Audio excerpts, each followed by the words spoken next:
Hi, Jakob Stief, and a long-haired freaky dude. Today I'm going to review the ancient Grecian tragedy play Trojan Women by Euripides, translated into Inglesioso by Edward P. Coleridge.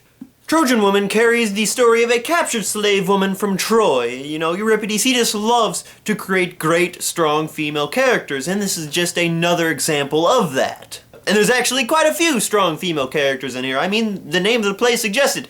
Trojan Woman, not Trojan Woman. There's Hecuba, the wife of Priam, the king of Troy. There's Cassandra, who is Agamemnon's concubine. You might recognize her from Aeschylus's Orestes cycle. And then there's Andromache, who has her own play as a slave of Hermione. Anyways, these women don't have much left going for them. Their husbands have just been raped and killed. Probably just killed. I'm not too sure about the raping part. But I mean, who knows? It is ancient Greece. Anything flies in ancient Greece. Their home city of Troy has been ravaged, pillaged, and destroyed, and that's literally how the play begins and ends, with the destruction of Troy. And you know, they're slaves, so of course they themselves are gonna be raped. Now, I don't know if having sex with a concubine is rape per se. I mean, according to the rules of ancient Greeks, the concubines are supposed to be submissive to their masters. So does submitting make it consent and therefore not rape? I don't know. Who knows? I'm not trying to make the concept of a concubine a good thing by any means. I'm just trying to look at it from a Greek perspective. You know, how does a Greek look at this? I mean, how do they justify it as not being rape? To them, it's not rape, yet if you have sex with someone else's concubine, it's rape. Just look at poor Ajax over there. It's a little hypocritical, very self-centered philosophy, but you know, that's how they thought, you know? It's rape only if I say it's rape. And, you know, concubines, they were a very usual thing, spoils of war, if you say, but it still made people uneasy, especially the wives of the husbands who had concubines. And we have many cases of wives being jealous of their husbands' concubines. I mean, if you were a wife of a guy who had a concubine, wouldn't you be kind of jealous, angry, or frustrated that he's essentially cheating on you? And if you were the concubine, wouldn't you feel just like horrible that the king actually loves you more than his wife, but you still don't have the power and nobility of his wife? Anyways, a special case of this is particularly relevant to the play. Clytemnestra, Agamemnon's wife, is famous for her jealousy against his concubine Cassandra. And side note, Greek names are just so cool. Cassandra. Beautiful.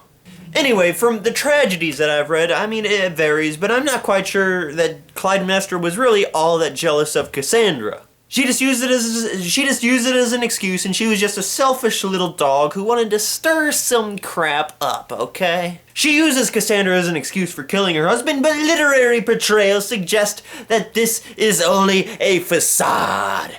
Masquerade, paper faces on parade, masquerade. An interesting thing about Cassandra is that she is gifted with the power of prophecy. She can see the future, but she is cursed so that no one will believe her.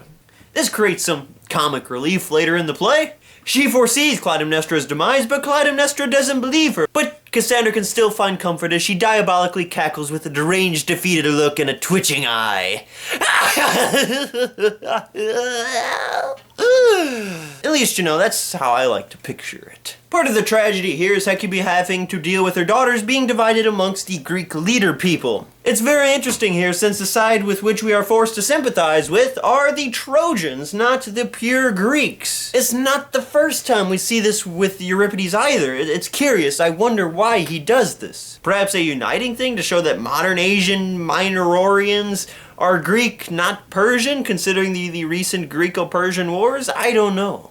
But for some reason, he always has us feeling sympathy for the enemy, not the actual Greeks. Andromache is being sent away to be a concubine of Achilles' son Neoptolemus. Additionally, the Greeks are just, they're gonna slaughter her baby child Astyanaxis, afraid that he is going to one day grow up and avenge their father Hector, because, you know, that's what they like to do. When they're afraid someone's going to avenge their father, they kill the little poor child. Now, an interesting thing about this play is that Helen, the hoe chick who Menelaus fought 10 years for and spent hundreds of lives on, is treated just like one of the slave women, which is, it's so beautiful. And in the play, she's actually one of the Trojan women.